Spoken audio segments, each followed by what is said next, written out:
Hello, I'm Jamie. Hello, I'm Mark, and it's time for another episode of Through the Garden Gate.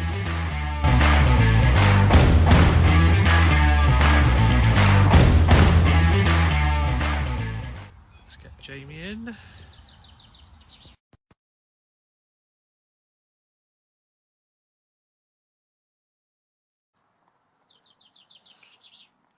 Hello everyone. Good evening, Mum. Good evening, Kaya's Garden. Good evening, Jamie. Good evening. Good evening, Karis. How are we? I'll tell you what looks really nice. Your willow looks fantastic. It's good, isn't it? Just go back again.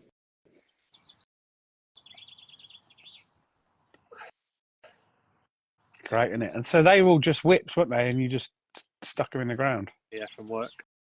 Bits that I chopped off, and then I've tied it all together. That's fantastic how that works, isn't it? Crazy. Brilliant. And I've done a hazel sort of moon gate almost with bits of hazel, and I shoved that in the ground over winter, and that's growing as well. Like a hazel had yeah. as well. Bloody hell. And like weaved it like a wreath. Yeah. You have to get it in quite rapidly. Yeah, if you get it in quick and during the winter when it's wet, so it gets its roots growing. Because basically you're doing a cutting, aren't you? Yeah. Oh, yeah. Of course it is. Yeah. Cutting. Hardwood cutting. Yeah. Yeah, it's brilliant. That looks really nice. It's cool. I must admit, when I saw you stick them all in the winter, I thought, Well, the dome at the back's taken ages to get big enough to do it because I wanted it high enough so we could walk through the main part, and then there was a smaller tunnel for George to run through to his play area. So that bit had to get really tall before I could weave it all in properly. Evening, Jen. Be good. Well, I can't wait till that if it gets all covered in. It'll be like a den, won't it? Yeah. Need to cut it now. It's rather fluffy. George will love it. Oh, don't go trimming it yet.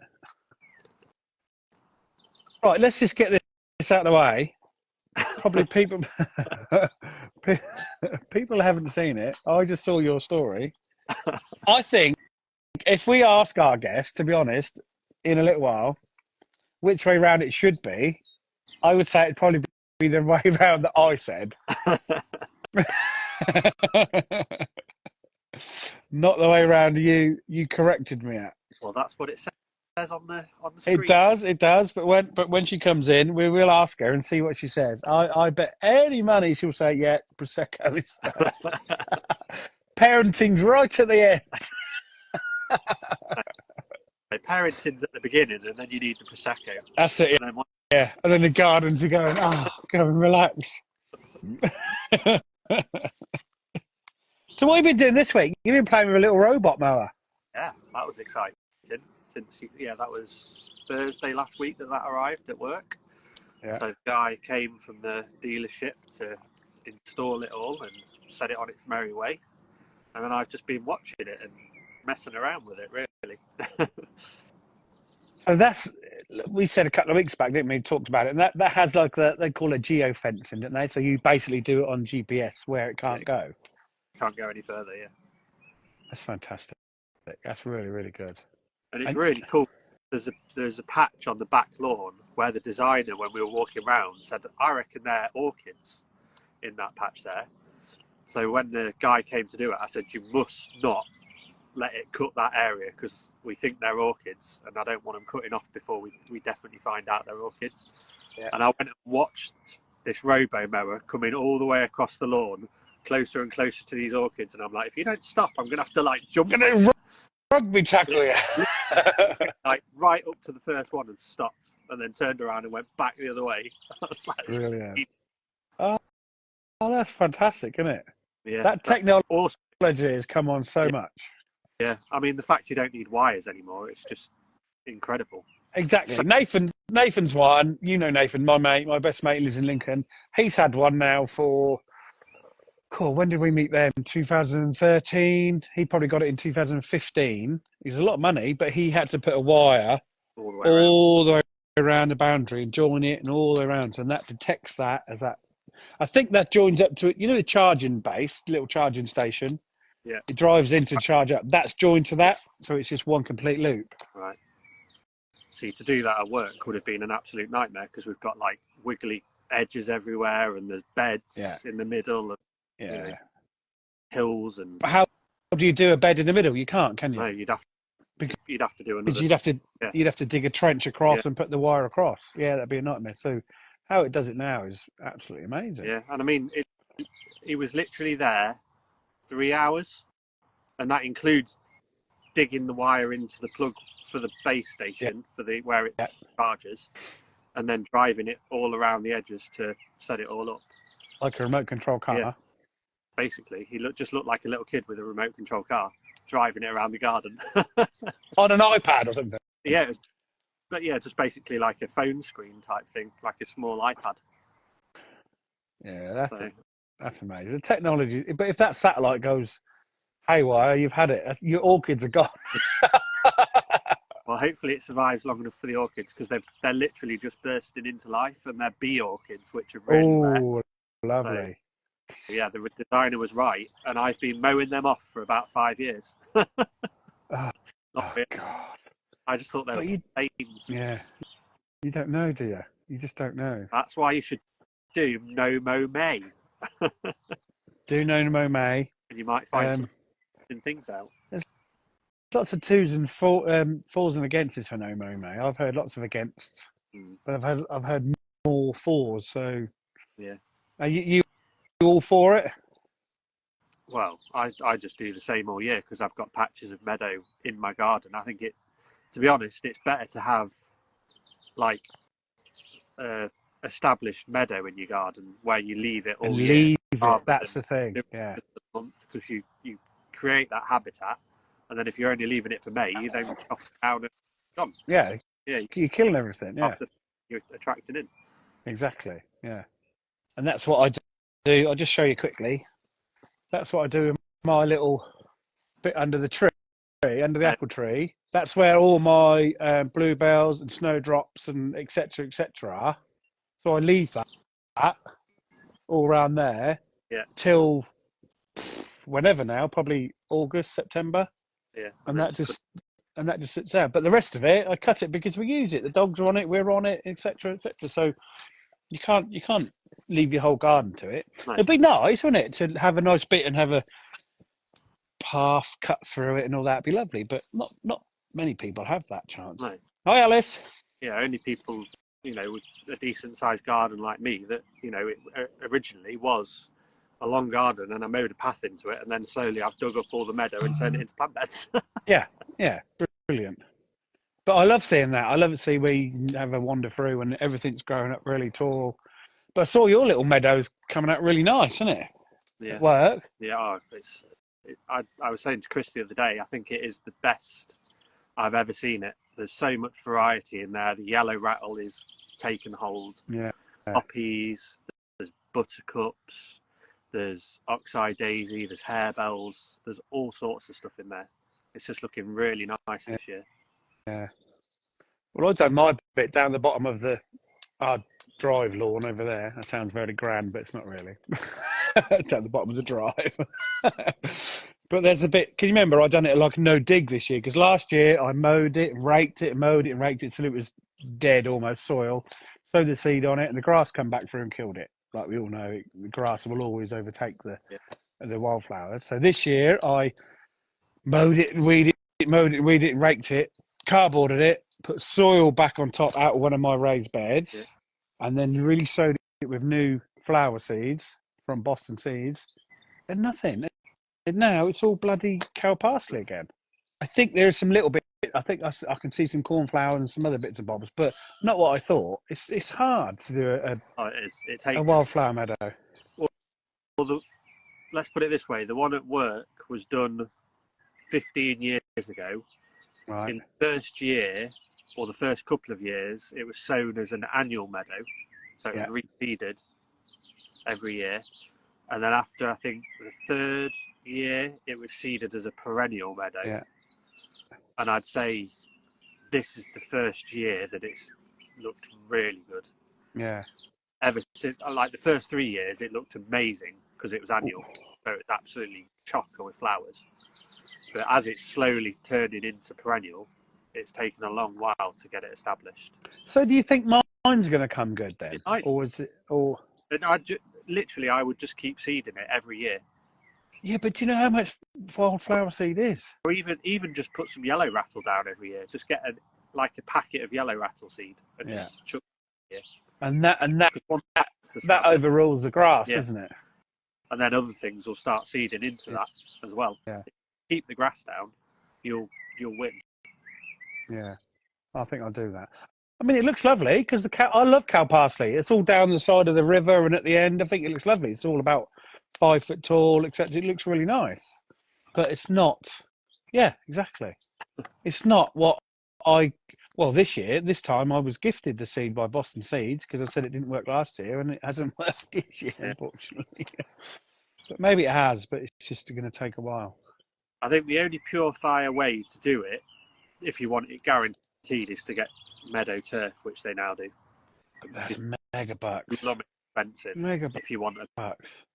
See, crazy money. How big's my patch? About 3 meters by 8 or 9. I bet that's going to be several £100 to do that. I thought so, yeah.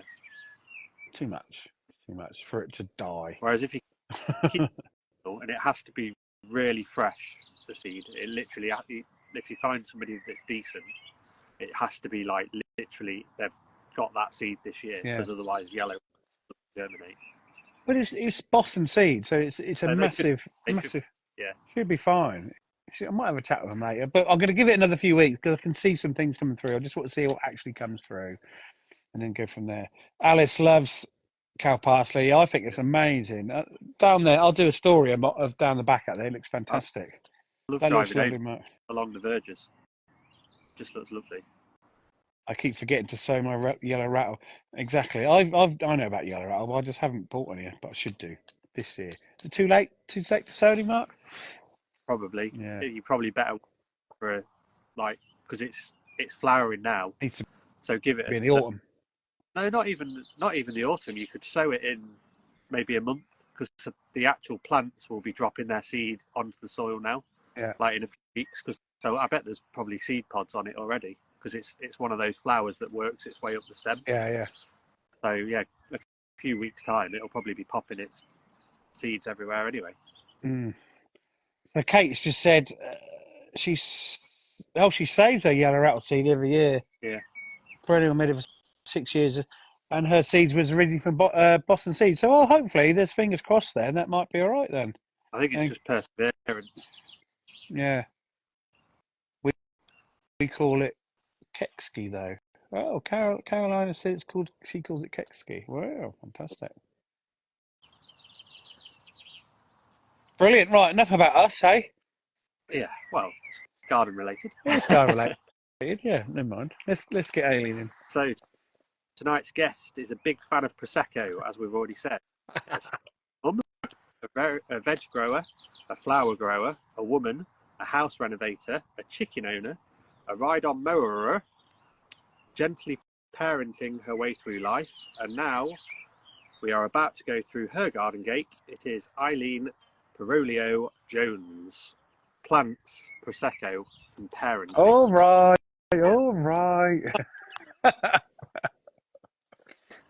See what she says, shall we?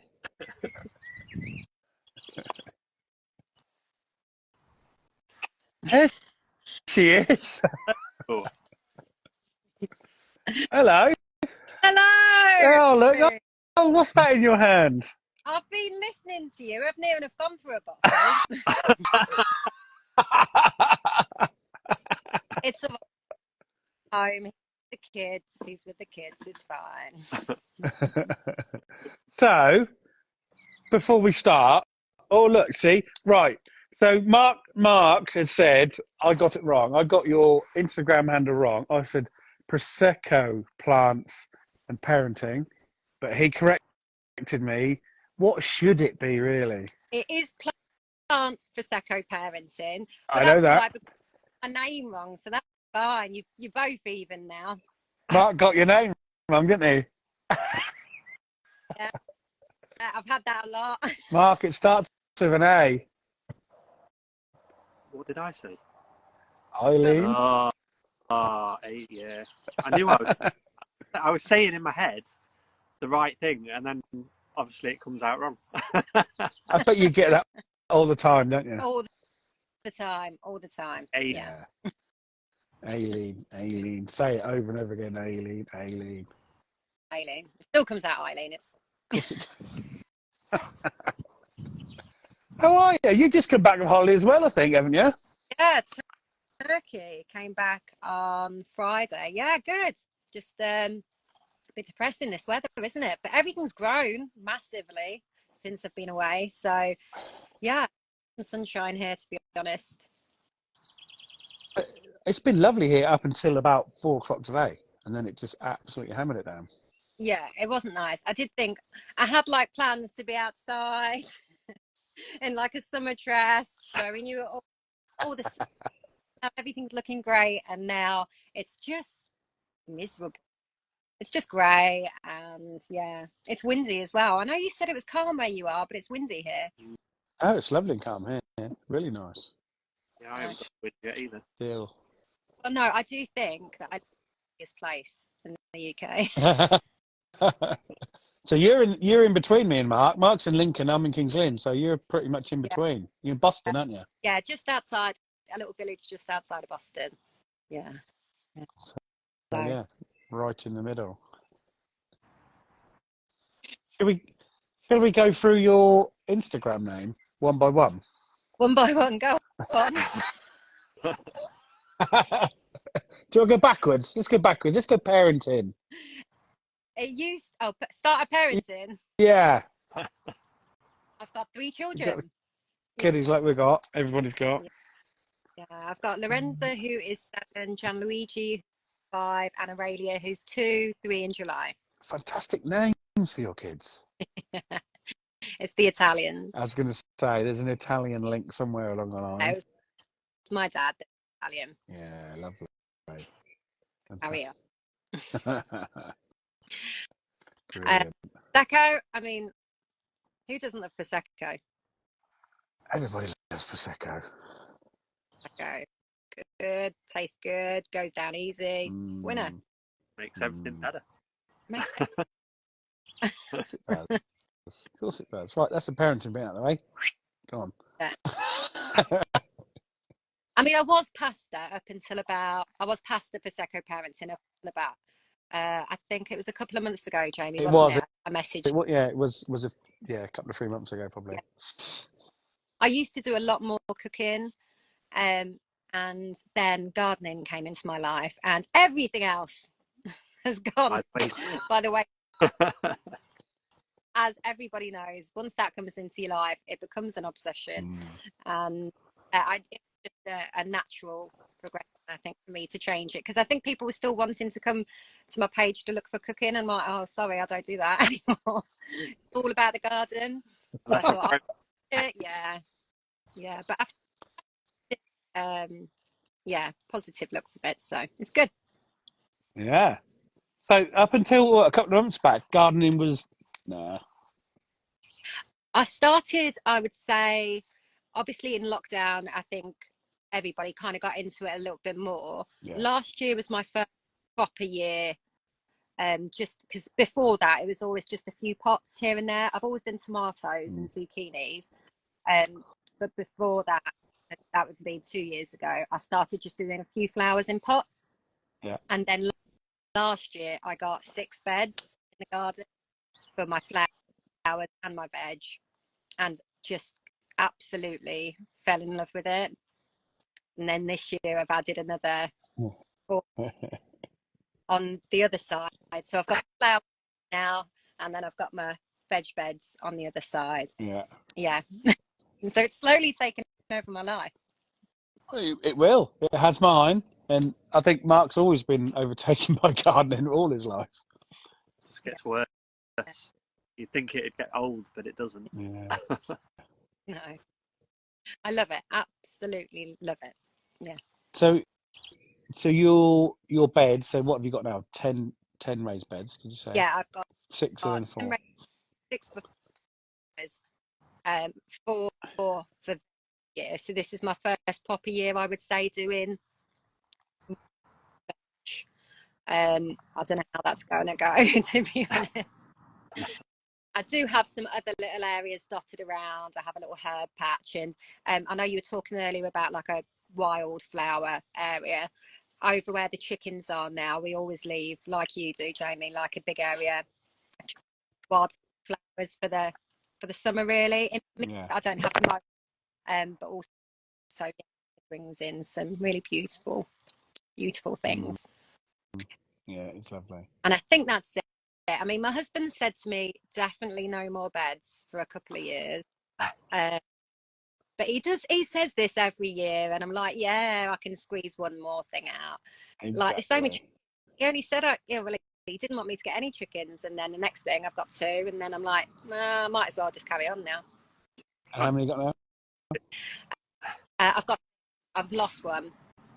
Say that again. Sorry, I didn't hear you. I've got 6 now. I lost one about 6. I'm just taking my earpods out because they're not working. Yeah. That's better. You can still hear me, all right? Yeah. All right. So you got 6 now? Did you say? Sorry. Yeah, 6 now. Yeah, we got 4, and I want a couple more. I keep saying they're not really mine. They are mine, but they're not. They're Hannah's. They're our daughters. We got them for her originally, but I love them as well. Yeah. But I don't know. Sometimes it seems a bit snobby, but I want a couple that lay some nice posh blue eggs and things. Oh my gosh, yes, already mentioned it. I speak to someone in Norfolk, and so I'm going to look at a cream leg bar. Is that? Yes. I think that's so I'm just waiting. I haven't told Gareth yet. I'll turn up. He won't notice another chicken. Just pop them in. They'd be completely the different wrong colour. Be opposite. Oh, it'll be fine. Be fine. Did you say you talked to somebody in Norfolk about them? Yeah. I'll send you them. There's a Facebook group for Fens Poultry. Fens, hens and poultry. I think it's something like that. I'll send you the link. Yeah. And yeah, they do quite a lot of, everything really. Yeah. Yeah. So that's where I got my last 4 Bevans from. Yeah, I definitely want a couple of nice little posh ones. Yeah, I think not the other ones in posh, but you know what I mean. Yeah. I mean, really, everything. A whole garden full of animals if I could, but I have to stop it.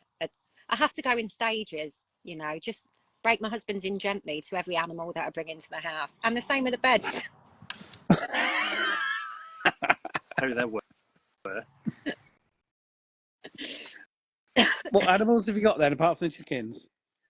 2 dogs at the minute. Oh, at the minute. At the minute. Yeah, that's it. Just for the minute, just the chickens and the dogs. There are talks about rabbits, and obviously, I would love a pig and a goat, or a couple of goats. But yeah, everyone. When I did a reel recently about a goat, and there were so many people that were like, "Oh, they're amazing, but don't get them because they just eat your garden." Oh, they're a pain in the backside. We had one a few years back. Over there in our drive. It was like we used to call it the little woodland area, but now it's got stables on because Teresa wanted stables, so we chopped it down. But that got really overgrown, so our friend lent us a couple of goats, and I thought, right, I'll fence this off, and I fenced it off really well. Oh my God, you cannot keep them in. They're absolute pain in the backside. They're hopping over 5-foot fences. You think, oh my God, absolute nightmare. I think that little dream's gone by the wayside for the minute. Yeah, I would love a little small holding with things like that, but absolutely nightmare. Have you been watching, just to go off route a little bit, Jeremy Clarkson thing on Amazon? No, I haven't. Oh, no. He's been having some pigs. I won't spoil it if you watch it, but he's been having some pigs. That's so sad. I don't know what else to say. Are you going to watch it? Well, tell me about it, because I love to spoil it. He's got these rare breed pigs, and they've all been put with a the male pig, and they had babies, and I think there was 4 sows, and they must have laid on about 12 of the baby pigs and killed them. Every day they were just taking these baby pigs out and think, oh God, I didn't fucking cope with it. Keep pulling dead pigs out all the time. But they said it's just normal. That's what happens with the pigs because they're so big, they can't feel them when they lay on them. Gosh. It was horrible. I was watching it last night going, no, not another one. Oh, God. These beautiful little pigs are about that big. Oh, God. Imagine it. Cope with that. I mean, it was bad enough when I lost my chicken a month ago. I was Exactly. dealing with anything like that. No, so yeah, it's a nice feeling to think, oh yeah, I could have a little small holding and lots of little animals, but the other bit is, yeah, the death's not nice. No, it's not. I do know someone that told me when I got the chickens not to name them because they get too attached, and I was like, oh no, you know, that's what I want to name them. I want them to be part of the family. Yeah. I name them, sorry.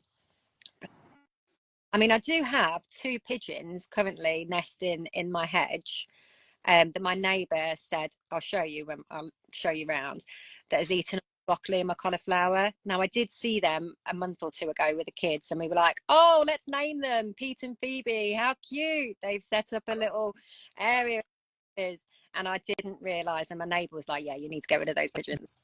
They're the culprits. They're the Brassica culprits. Then I can't name them. The kids are going to be looking out for them. Oh, no. Just say they've flown away for the summer. They've gone to Pigeon Palace. They have, yeah, definitely. So it's not raining anymore. Do you think you can give us a little garden tour? Oh, lovely. How do I Spin us round? Oh, there's a little spinning around a bit. Oh, there we go. Now, obviously, excuse all the bricks and everything like that because we are, as you just said, in the middle of a renovation.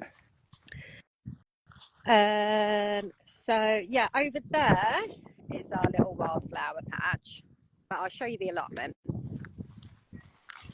Yeah, because so this is the pumpkin patch, and that's all lovely. Self-seeded. Oh wow! Oh wow! So self-seeded. Did you have some that rotted down last year then?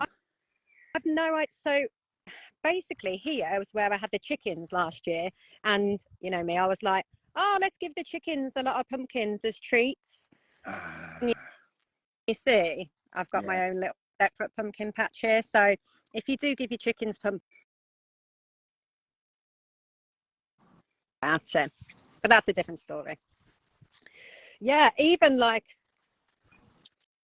sunflower. Got lots in here. I do need to weed it, but yeah, this is all the pumpkin patch that must have. Oh yeah, just don't know. I don't usually sow pumpkins until the end of May, but it all seems to have come through. Yeah, they're all obviously self-seeded though from last year, or chicken seeded. Oh, yeah, more than like. So this is the flower beds. So these are the 6 original ones you said about. Yeah. So what we did is when we created the new veg patch, which I'll show you, instead of buying new beds, my husband kindly took the tops off.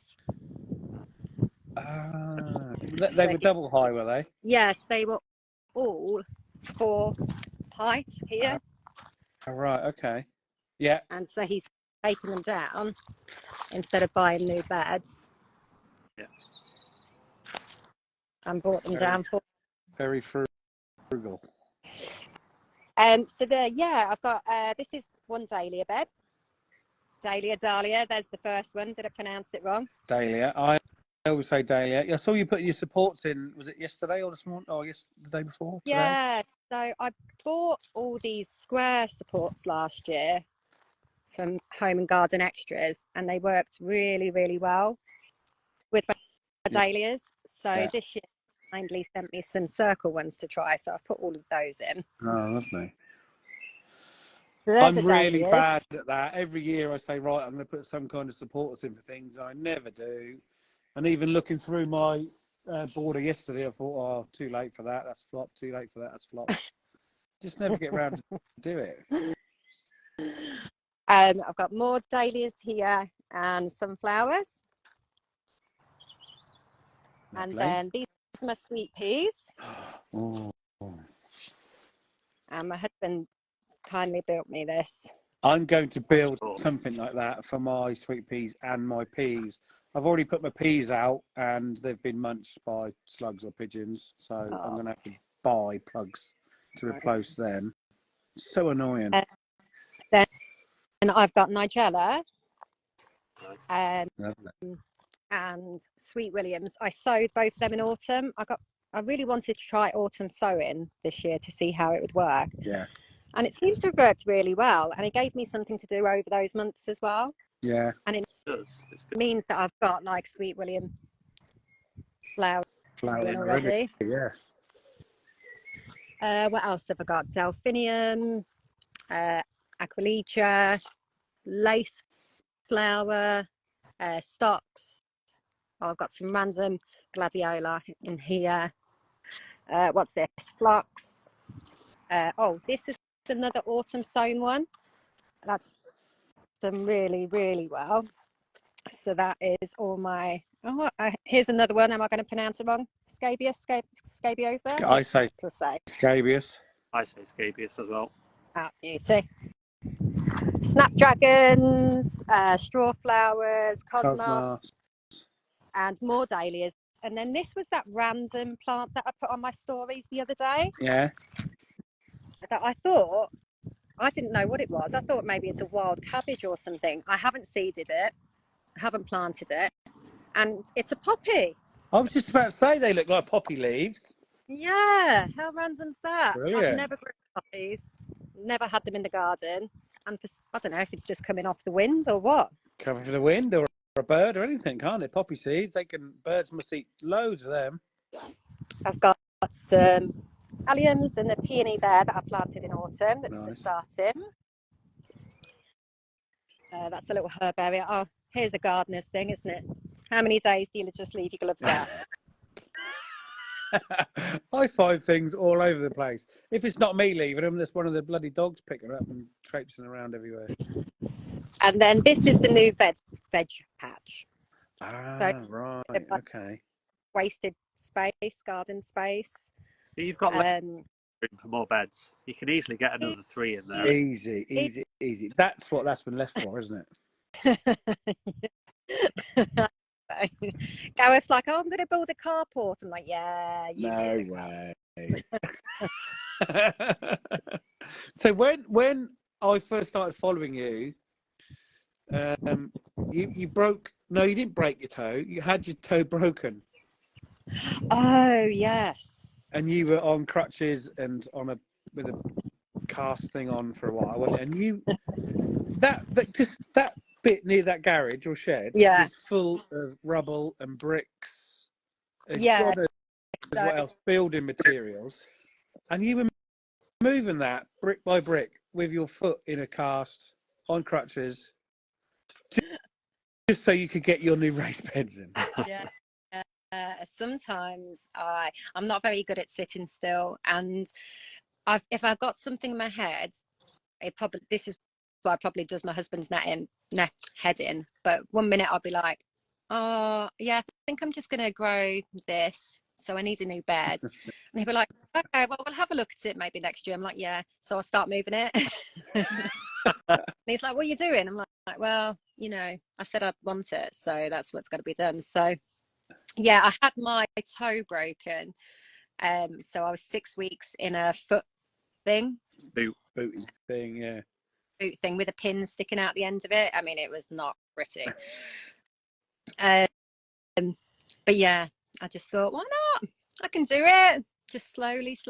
Every day you were saying, right, I'm moving this, lugging that pile of bricks, this pile of rubble, these whatever. I was thinking, oh my God, don't drop one of them bricks on that broken toe. My surgeon would have been fuming with me. God. But yeah, so basically all this rubbish. So we've kept all of this obviously for the renovation at the minute, or from the renovation, and that's what we had to move from there. That's right, yeah. And then we black matted it and bought a lot of gravel, just to like try keep it in. So, I mean, the difficulty is when we bought this. Oh, look! Oh, I don't know if you can see that. We've got ducks. Oh wow! Oh, yeah. Hello. Oh, I'm going to name them. I've got to name them. Ducks. That's it. They don't. Good. Ducks are good for your slugs. They don't know, but they're mine now. That's it. They've gone onto my land. That's it. You've got names, your pets. Yeah, so I do kindly work with Howard Horticulture. Yeah. And I just love all their raised beds. I love everything that they do. So these are the tops of the beds that we took off. And then got the wire arch and these covers as well. They look great. They do. I need to look for something. Are they netting? Oh no, are they like a greenhouse plasticky? So there's two things that you can do with them. There's the plastic, and then you've got it so that you can lift up the plastic so that it still lets the water in and some air, more air circulation. Yeah. And then you can undo it and also wrap it up. Yeah, I need to seriously think about something this year.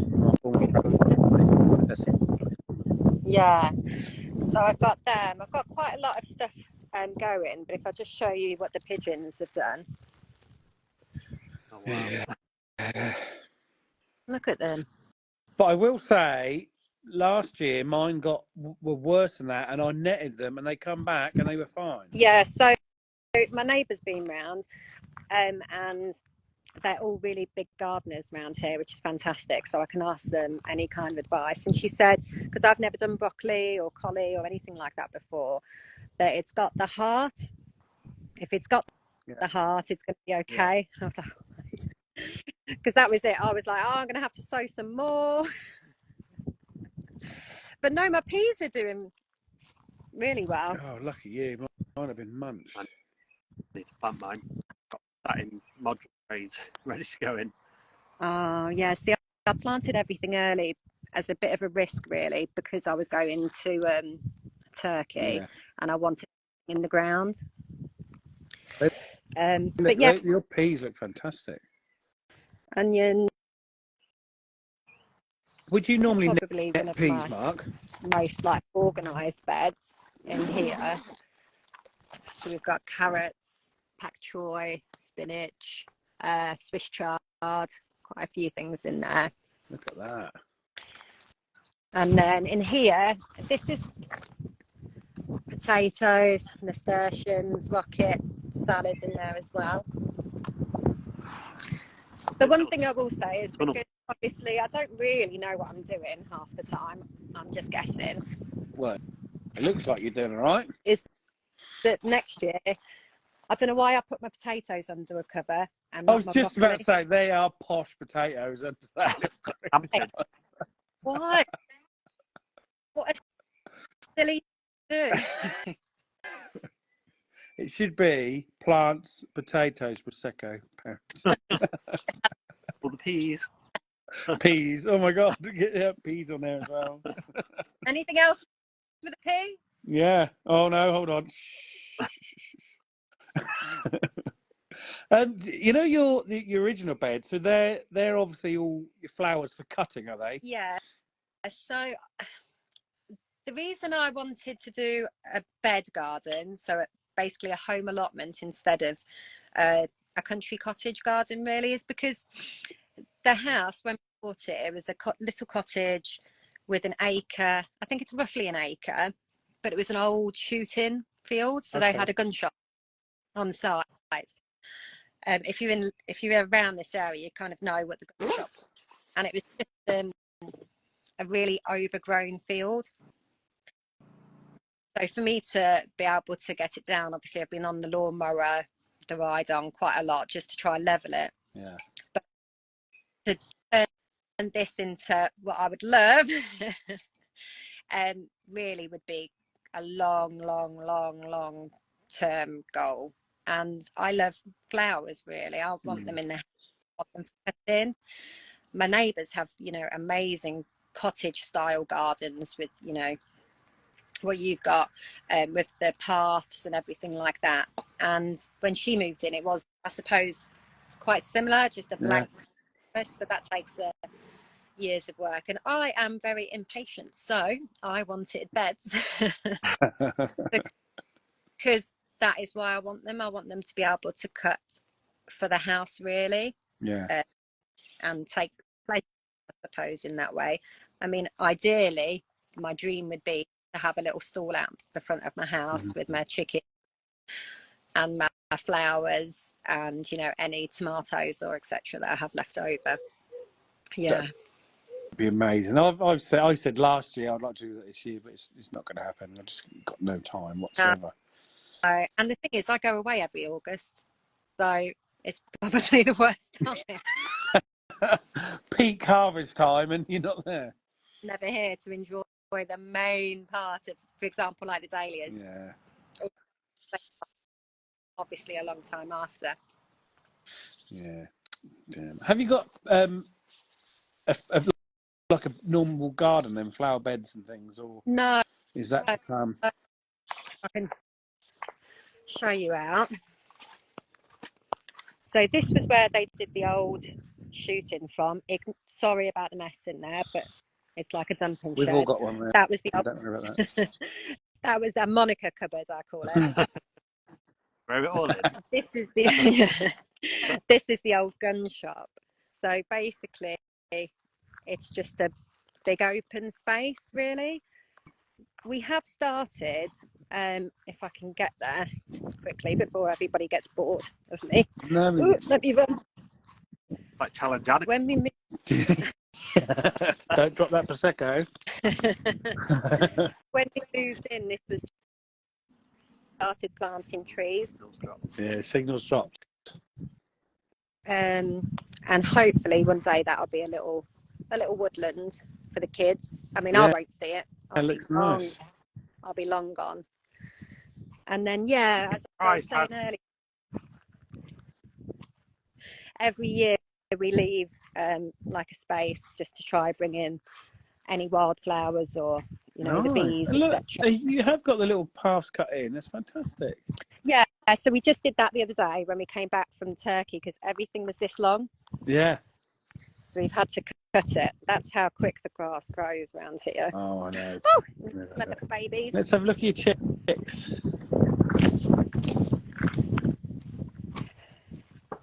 Hi, girls. I think Mama Cass has already gone to bed. Yeah, it's getting there, isn't it? Hey. Oh, hey. Look at her haircut. That's good. This one. Afro. Peggy Sue. And then we've got Dolly over there, a little posh one, little silky. Yeah. What colour eggs did she lay? Well, they say about 2 to 3 eggs like a week, but I think I get like 5 to 6 eggs a day from all 6 of mine. There's another little raised bed area that we've just created last year. Yeah, we just took out, because we put in a pool and we took out all the soil and just built it up, and I've started planting up in here. Lovely. I don't know what any of that is, though, to be honest. That's my husband's. Well, everything takes time, doesn't it? That's the thing. You can't go helpful and do everything all at once. It's just impossible. Well, that's the thing. And so this is the problem with, obviously, it's a fantastic space. Yeah. But to try turn this into a cottage garden, what I would want, it will take me years and years. Yeah. So definitely the cutting of the flowers for me is the most important, because it can bring you joy quite quickly. And now also growing the veg you can take in and eat as well. Yeah, I mean, I've always done tomatoes and zucchini. Always done tomatoes because my dad was Italian, so making pasta sauce, that was all we kind of knew in Italy. You don't, or we didn't buy it then. We used to just literally put it in the cantina and have it all year. So you would pan in. Yeah. Same with the courgettes, really. So I don't just grow the courgettes so that I can have them in the summer. I can them. Yeah. And finished one of last zucchinis this week. Wow. Yeah, so Well, you'll have to say how you do that, because I would love to do it. I waste so many. You just let them get too big and they go all horrible, don't they? yeah, you can still do it, definitely. It's quite easy. It's just literally about the pickling. The main thing is to make sure that you've got able to seal it by the hot water, really. But it's little things like that I love about gardening. It's not just like an instant gratification, you know. The money that you can save, I know you do obviously have to spend, or if I'm spending money buying these because I can't stop myself. But if you only wanted to even just have a few pots of something, you can do that, and it can last. Yeah, you can get satisfaction from it for quite a long time. Yeah. Even herbs, I find. I've got a pot of weed. Weed. Hello? Why did I even say that? I've got a pot of weed that I smoke every night. Explains why you got the name wrong. Why did I even say that? Oh, hang on. I've got a pot of mint. A pot of...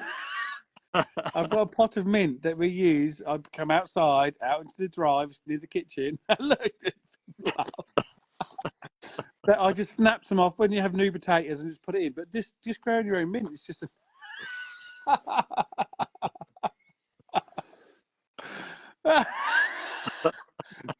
I just want to tell everybody I haven't got a pot of mint weed. Oh my God, what's going on? Anybody's mind now is when you're offline, what you're going to be doing. Oh, we all know what's going in the new potatoes. Take it. I don't even know where that came from. I think I was thinking about weeds over there. I need to do a bit of weed. Right, rewind. Yeah. It's nice just to have a big pot of herbs outside the kitchen door, so you can just go and reach them. And and I think, you know, people mess. Oh, I couldn't do that. But you can. You don't have to have. I didn't have 6 beds or 10 beds, you know, 2 years ago, and I was still able to grow a few tomatoes just so I can have my salad, you know. And it just the getting into it. I think people think that you have to have all this mod cons, and you know, my greenhouse my husband built me. Yeah. You know, there's nothing special about the stuff that I use. I try to use the good soil. I use the plant growth soil, Jamie, that I use your code. But apart from that, I think really it's just a matter of just giving it a go, you know. There's always a thing about, oh, I can't do it, or it's not right. But as long as you get some enjoyment out of it, and you get something at the end of it, what does it matter? You've done it. You've grown something. You've eaten it. It's brilliant. Yeah, exactly. Same as if you don't have time to grow from seed, you know. I think probably I've just been lucky enough recently with me being at home to be able to spend that time with the kids, you know, and being able to plant them and grow from. Even if you just buy them from a garden, that doesn't mean that you're not growing something. There's definitely not. No, it doesn't matter if you buy plug plants or plants. I was looking on Facebook Marketplace the other day, and there's people selling tomato plants for £1. Yeah. You know, 2-foot tomato plants. What? You still don't hurt, does it? Exactly. You've still got to keep them alive. You've still got to look after them, and you're still growing something. And at the end of it, when you get that first tomato or strawberry or whatever it is that you're growing, the first flower, I've had my first straw flower, you know, you've done that. It's amazing from it. And you can't beat it. I always say, and Mark will know that I always say, you can't beat a tomato you've grown yourself. Yeah. I hate supermarket tomatoes. I just when all mine have gone in October, November, I might squeeze them out to the end. I just don't buy them anymore because they're awful. They just taste of water. There's no point in even having them. Yeah, they're all very generic, and the problem is when you buy. I'm not saying don't buy from supermarkets because obviously I do, but uniform, isn't it? So everything's the exact perfect size. Yeah. Exact same shape. I was saying to someone the other day about growing carrots. My carrots are aren't supermarket standard, you know, something like this. Like that. You've grown them and they taste bloody great. Oh, they taste. You can't beat pulling a carrot and just rinsing it quickly and eating it raw. It's the best taste in the world. And I use the foliage in bouquets.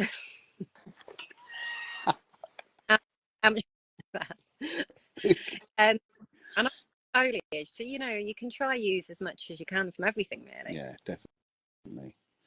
You just have to do it. You have to do it. So that you learn, for example, the broad bean thing that we've all caught onto this week, eating the leaves. Who would have ever thought of eating the leaves as well? Yeah, like they're amazing. Put them in a Yeah. salad. I've never tasted anything like it. They probably taste better than the actual broad beans themselves.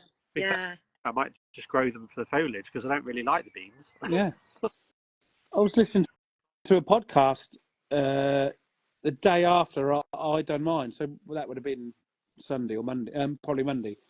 And there was two gardeners, and they was talking about it. And she says every time she nips her top of her broad beans out for the black fly, she eats the tops, and she's been doing it for years. But that's the same thing. It's just the fresh, new, young leaves.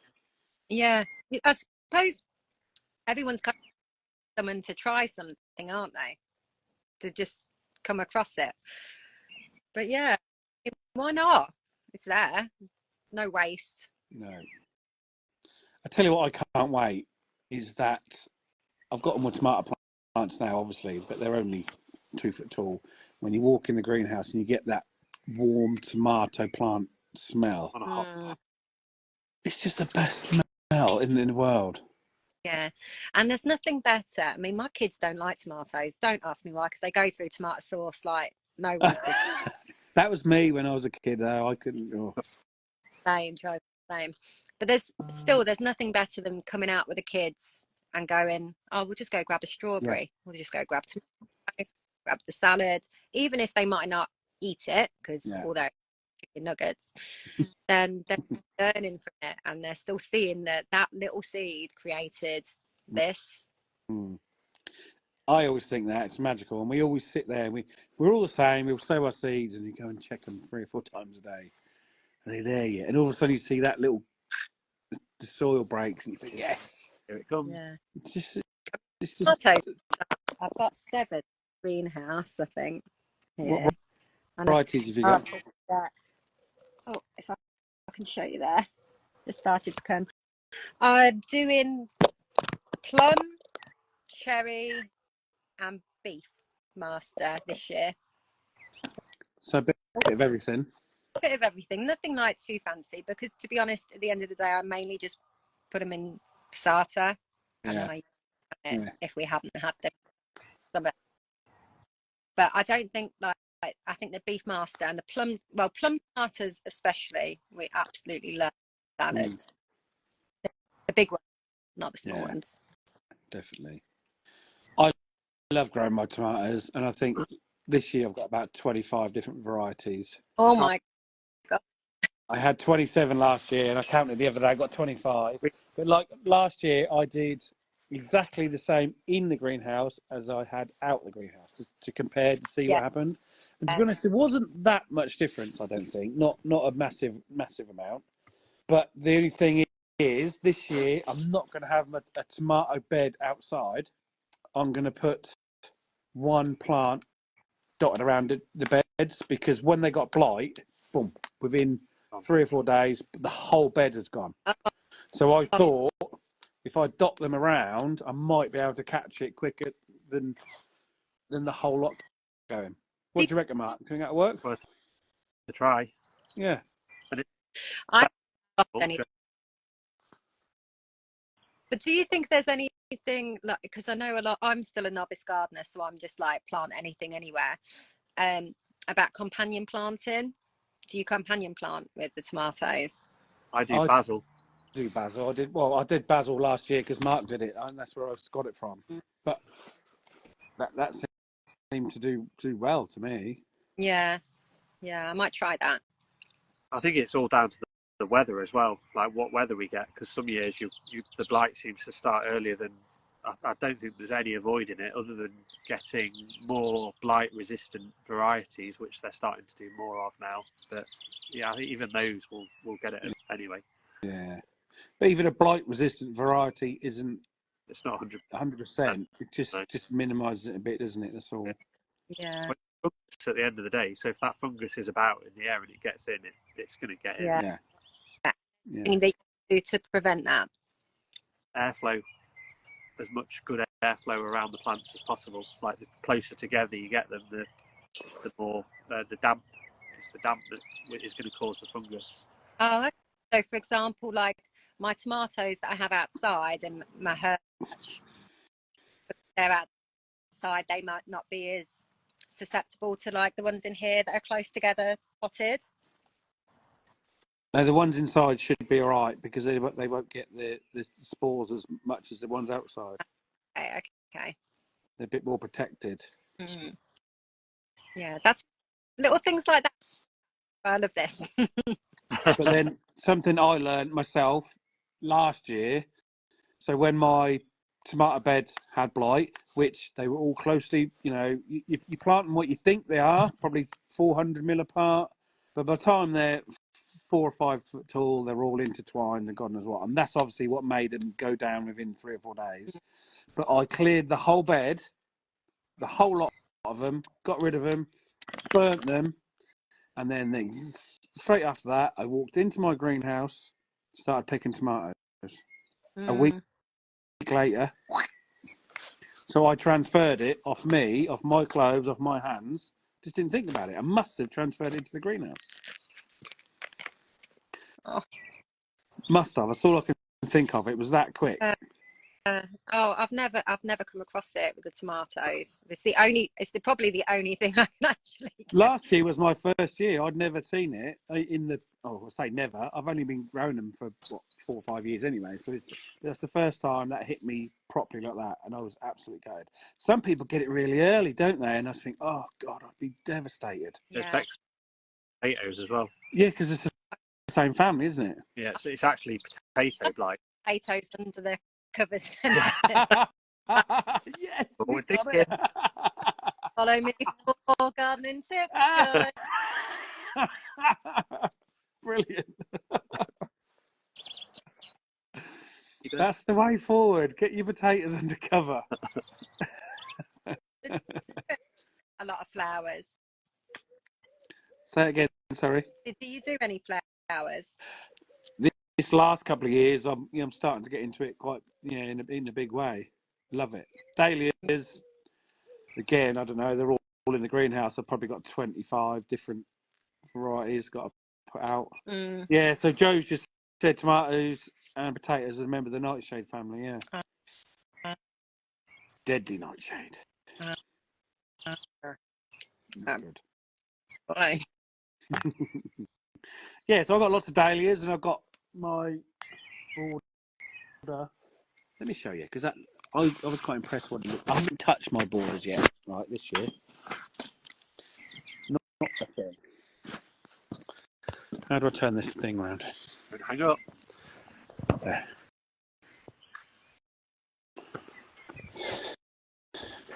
There's that again, Mark. Look, that big old salvia. Remember last year?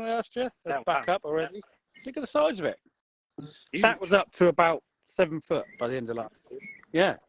So I haven't touched this yet at all. All I did was I waited and cut the old stems down probably about a month ago. And things are now, there's a red salvia at the back there.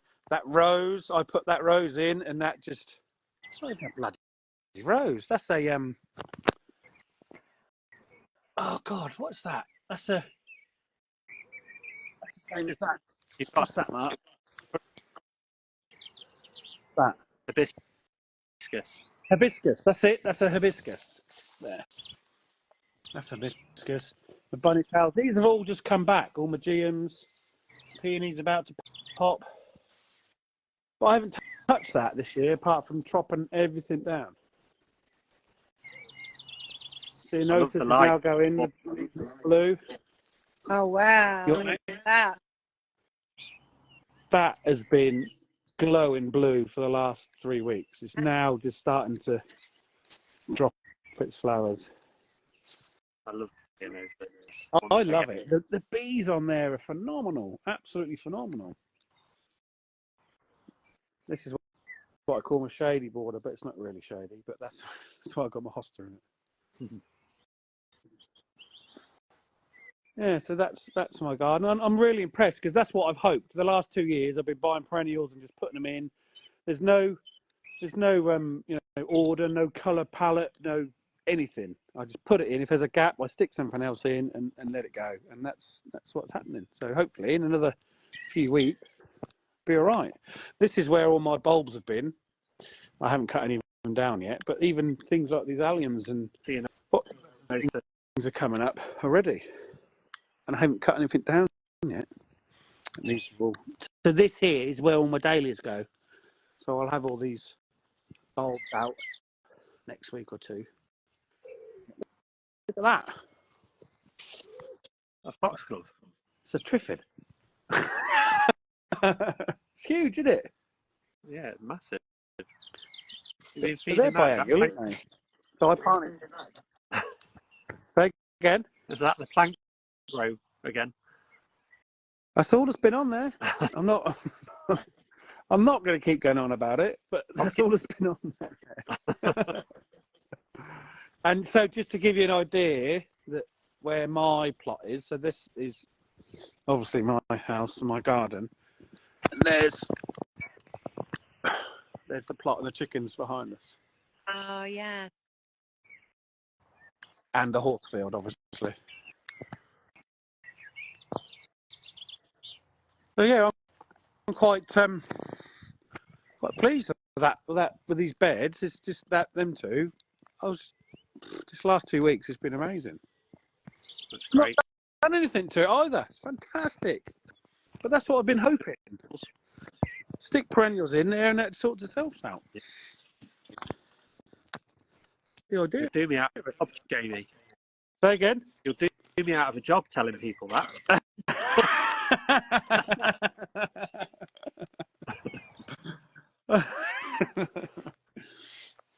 I won't. We'll keep it a secret. But yeah, I was quite pleased with all that. I just left it, and then cut all the old dead stems and seed heads and everything off from last year and go. That's it. Brilliant. You can't beat perennials. Right. You can't. I like annuals as well, though.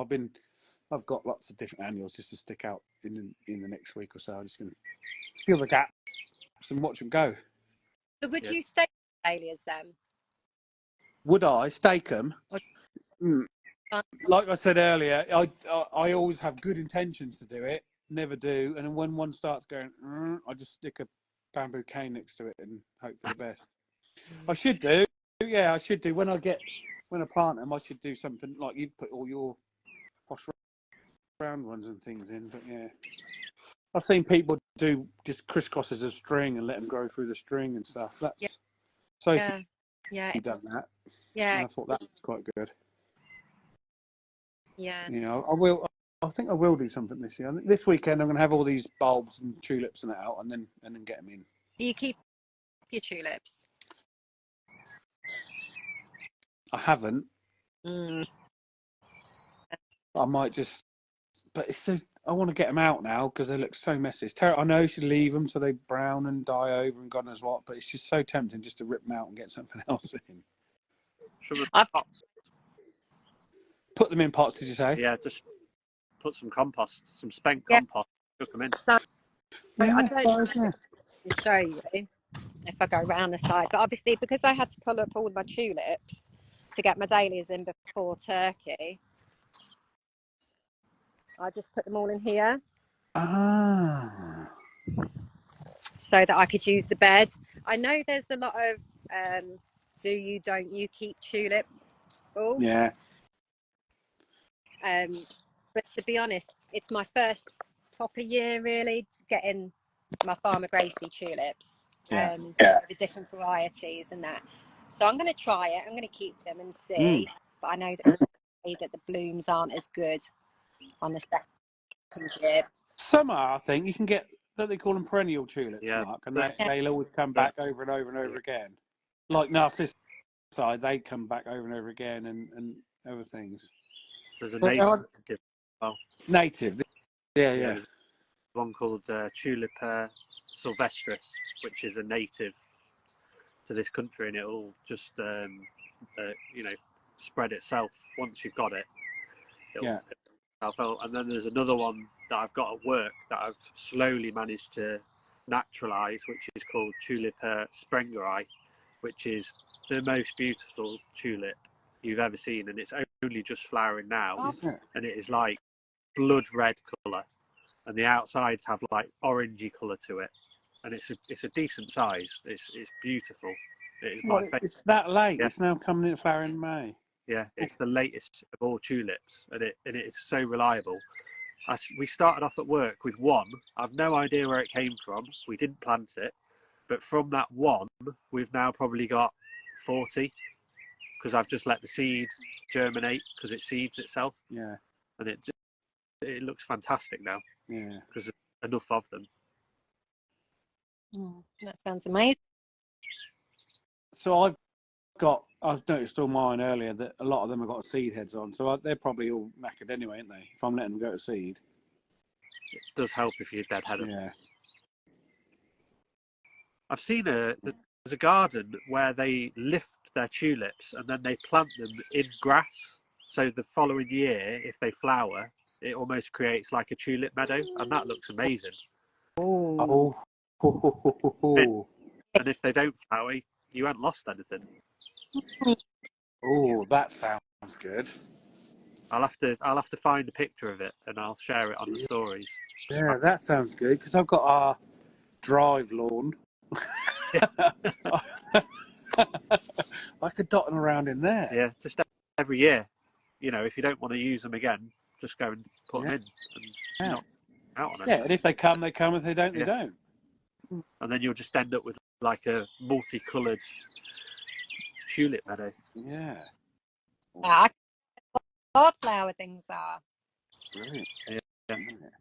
Because these two beds here, what I just showed you down there, the spring bulb ones, I wasn't going to buy any bulbs this year because I spent a fortune at Farmer Gracie and Sarah Raven last year. And, what's Kim say? Yeah, Kim says she does that. Kim says she does that as well. Oh, brilliant.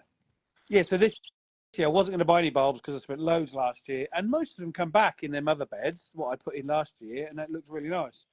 But I was just round B&Q and Dobby's one Saturday having a wander around, and there was their cheap rack, and there was bags and bags and bags of all these different bulbs at 75% off. So I think I spent about 35 or 40 quid on about 300 bulbs. I couldn't help it. I just kept, I'll have that, I'll have that. All the different ones, every single type of spring bulb you got, and then I said, what am I doing with all these? So it was just like a mass grave, really. I dug 4 inches off the whole top, mixed them up in a big bucket, and just broadcast them in there. Stood as many up as I could, and then filled them over, and they come out as a fantastic show. Loved it. Right. But I can't do the colours, what colour goes with what and where. And I just like, if there's colour, that's what I like. That's it. Oh no, the muntjacs. I've got a little front garden out the front near our drive lawn, and every year they eat every single thing apart from daffodils. They don't like daffodils, muntjacs. They love tulips. Anything apart from yellow, they will just munch. I don't know whether they might have had some of my wildflower meadow. That's why I'm not seeing them. They're just getting overtaken by everything else. Yeah. We garden here, but they don't often jump the fence, if I'm being honest. Yeah. So I'm lucky in that respect. They're usually out in the farmer's field. Let them deal with that. Definitely. We get loads. I can remember one evening, probably a year ago, there was a family of about 6 or 7. They are the daffs are poisonous to deer, so they know that. Why don't they eat them? God, it's such a pain in the bum. They eat everything and they shout and bark in the middle of the night and wake you up. Absolute nightmare. Oh, talking about tomato plants that we did a minute ago, Lance from Tomato Revolution Seeds has come in. He gave me 6 of his posh new tomato plants for next year at the Garden Grand Ball. Oh, I can't wait for them. They're all doing really well. They're doing really well, Lance. I'll show you a picture soon when I get them planted out properly. But I love my tomatoes. You should have a look back at my tomatoes, Aileen, and you'll see the different ones. Next year, you need to get some of the different colours and sizes and things. I think, to be honest, it's just the space, really. I keep saying this. It's the space. I'll just add something else in. Just tell Gareth you want another greenhouse. Ollie tunnel, if I'm being honest. I'd like to add a really long Ollie tunnel at the end of this bit. Yeah. And then I could couldn't I? Just more. One more. More. Then for your little stall at the end of the lane, you'll be fine. You'll be making a mint. Batter. What we got? We've got a question. Slugs ate my daffs this year. Never known that to happen before. Oh God. Do slugs normally eat daffs? Kim says? They were eating the flowers on mine. The yellow bit. Yeah, not the leaf, the flower. I think Alice Hare was saying the same as well. Nightmare. They're a bloody pain in the arse. And Joe Thompson, I remember saying, was talking the same thing. They were eating all her flowers as well early in the spring. You know? I've never normally had a problem with slugs, but this year it seems like I've got some because I've got some radishes being munched at the minute. They're relentless this year. Absolutely relentless. What do you do if they just keep eating it? Have you ever used them nematode things? No. I've asked that because I have seen. I was listening. I can't remember what it was. I was listening to. Was it not Sarah Raven? I don't know. It was a podcast. I think Sarah Raven was talking about it not long back. They had a listing who's on TV. Oh, I can't remember her name now. I feel bad. Right. And she specializes in like nematodes and like how to get rid of certain pests. And she was saying that the most effective way is to get nematodes. Yeah. I've never thought. Well, I've been doing it long enough, but yeah, I haven't done it. Yeah. If they keep going in my veg beds, I will do it. I'm not going to have them just decimate everything, all my hard work. So I'll give them a go. But I haven't had to up until this year. I've never had any problems with them. If anything, not even my hosta. I mean, touch wood, my hosta's not been touched yet, but it never does every year. So I know if there's because that hostas is slugs' favourite food, isn't they? They love hostas. I saw a really good thing today actually about catching slugs. If you put a decent length of wood around your veg area in the daytime, all the slugs go underneath that bit of wood. So you can go in the daytime, turn that over, clear them out, rather than having to do it at night time when they're actually on your plants. Because they like the dark, damp bit that stays damp all the time. Yeah. And then you can get rid of them during the day, and they'll not be underneath the plant pots. They'll go for that bit of wood. So I could pick the wood up, turn it over, and give it to the chickens. It's like a platter of slugs for the chickens. Yeah, exactly. Put it back down again. The chickens love them. The chickens die for slugs. They absolutely love them. Yeah, I'll try tip, Mark. Well done. Reel of that because I was watching a reel earlier, and he said he tried it with little bits of wood, and it worked, but effective was the longer lengths. So if you put like 3 or 4 longer lengths all over your veg garden, they'll be under the day, and you can just get rid of them. That's great. I might give that a go just to see, because I've definitely got a couple of rows of radishes which are being eaten by something. Yeah. Might be pigeon. Yeah. I'm just going to have to cover my whole allotment with a big net. You know you're going to lose some stuff, don't you? Yeah. You know. Definitely. My worst thing last year was a lot of my brassicas and the cabbage white caterpillars. Oh my god! Last year, loads. A lot of my cabbages just look like doilies at the end of the. Just horrendous. Just the veins left. It's so gutting in there, isn't it? But how many times did I think, right, cover them up, cover them? I don't do it, and then you start seeing the eggs. Too late. Yeah. Way too late. Mm. Terrible. You got any questions or anything? Top tip, Mark. Shall we try something new, Jamie? And Oof. Aileen, our guinea pig. On then. So I've got some lightning round questions for you. Oh. Say the first thing the first answer that comes to your head. Don't overthink it. Okay. Okay, tea or coffee? Tea. Flowers or vegetables? Beach or forest? Forest. Wow. What's your go-to emoji if you're sending a text message? Heart. Nice. If you could only have one snack for the rest of your life, what would it be? Crisps. Chris. Dogs or cats? Dogs. Finish the sentence. My perfect day would be... The garden. Sowing seeds or potting on, what do you prefer doing? Oh. Sowing. Spring or summer? What's your favourite plant today? Dahlia. Dahlia, nice. And finally, special one just for you, plants or Prosecco? Oh. God. I don't know that I could live the rest of my life without a glass of Prosecco. No, it's got to be the flowers. I can drink anything.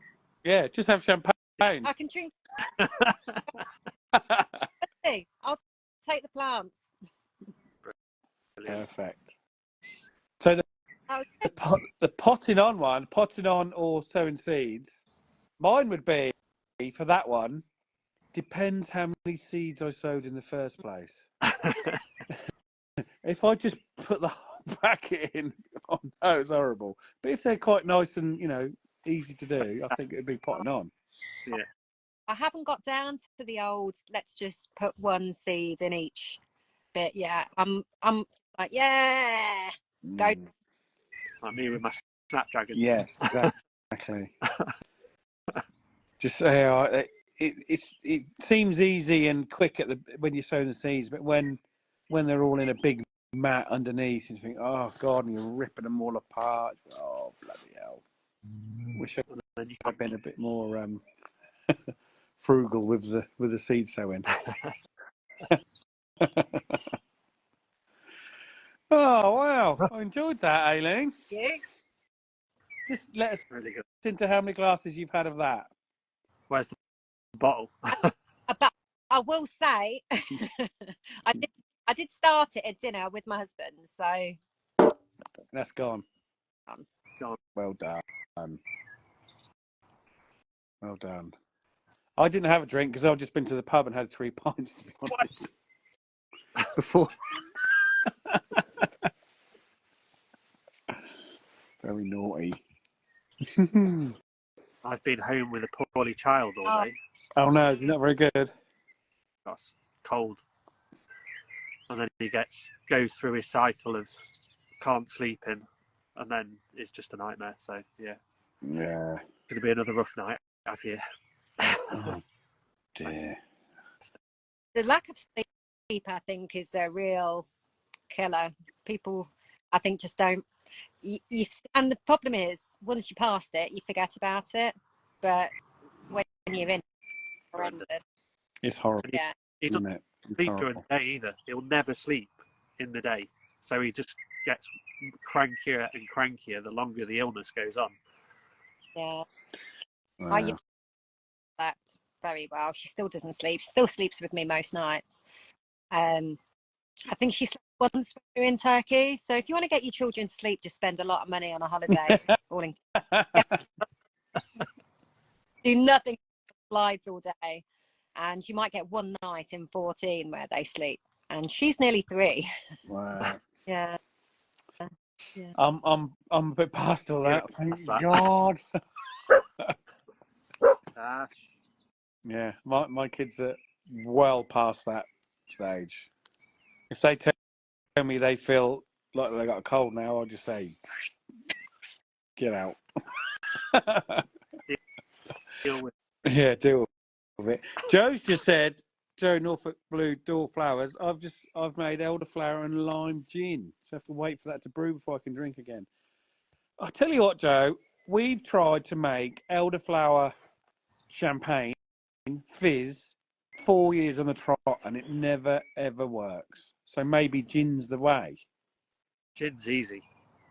There you Steep the flowers in the gin, do you? Pretty much. You can do rhubarb and all sorts. You literally just chuck it all in, leave it for a bit, and then strain it out. How long? How long do you have to leave it for? Yeah. Not very. 3 hours. We did rhubarb gin, and I'm pretty sure that was only 24 hours, maybe 48 hours that you left it in, then you strain it out.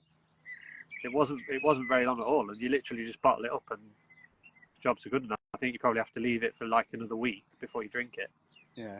But yeah, I think gin definitely is the way forward. Yeah, we've tried the prosecco, the fizz, and it just doesn't never works. Never actually works. What she said? 2 weeks. 2 weeks. Elderflower cordial, about 20 years. So easy. Oh, maybe you can send me a message and tell me how you make the cordial, because I think that's... Then you can just add it to your champagne. Add it to the prosecco. Yeah. Winner. Don't ruin it. Don't ruin the prosecco. If I can make gin in 24 hours, then. But the only thing is with gin, I just like a standard dry gin. I like a Bombay or something. But do you like a mixer? Not really. Well, yeah, I like a flavoured mixer. Yeah, Teresa likes that. She loves the orange ones and things, and I just like straight. Straight gin? No, with tonic. Straight out the bottle, warm. Not the weed, it's the straight gin. I mean, what? Weed and straight gin out the bottle. Dear, oh dear. Finding out all the secrets. Jamie, I started a Bombay Sapphire. Oh yeah, is that what you use then? Do you buy the? Because I always thought if you do a mixer gin, you'd buy maybe a cheapy gin, not an expensive one. You know what I mean? If you add in all your own things to it. Yeah, we just cheapest one available. Yeah. How much you want to spend, I guess it'll Make it different. Come on, Joe. What gin starter gin do you use for your elderflower and lime gin? Thank you. Don't heat it like I like a nice gin. Why use anything else? Well, I suppose so. Yeah. I guess so. That's the thing with cooking, isn't it? People say when you're cooking, don't use a wine that you don't think you'd like to drink. Don't use a crap wine. Yeah. Use something which is what you would like to drink. Like So I suppose. ingredient, I guess, isn't it? Yeah. Definitely. No point using rubbish. Right, do you know what? It's starting to rain. I'm getting wet. Is it raining there? Yeah, it's just started. I've avoided it. It's obviously coming up from down there. It's coming your way, Mark. Look how where you are, or how light it looks. It's grey. It's so grey here.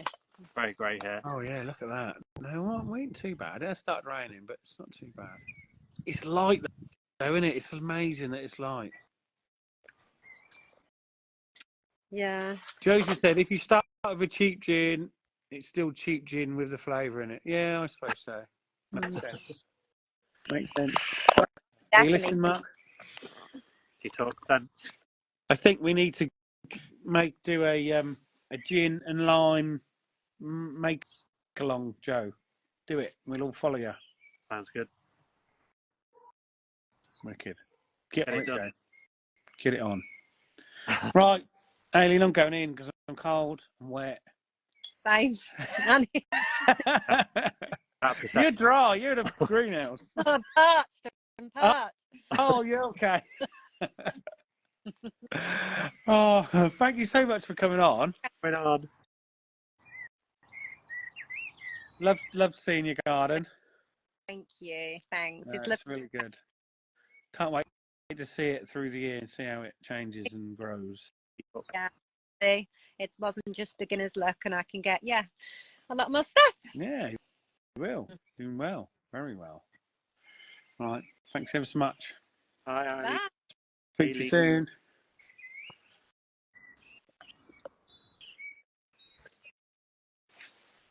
Ta-da! And then there was 2. That was fabulous. I like that. Great. She's lovely, isn't she? Really, really nice. And were the lightning round a success? It was good. You kept that secret, you bugger. I've had it for a few weeks, but I thought we'll wheel it out. Yeah, it's good. I like that. It's just a good way to find out a few things quickly, isn't it? Yeah, you're going to keep the same questions every week. Yeah, same ones every week, and maybe throw in a one related to the guest every week. Yeah, sounds good. Yeah, sounds good. Awesome, brilliant. Right, I'm getting wet. I'll see you next Hey, week. Lee. Sorry, Lee, we're now going. You'll have to catch up. Sorry, mate, we're off. I'm getting rained on. Right, Mark. See you later. Have a nice week, mate. Bye. Thanks, everyone. See you later. Bye.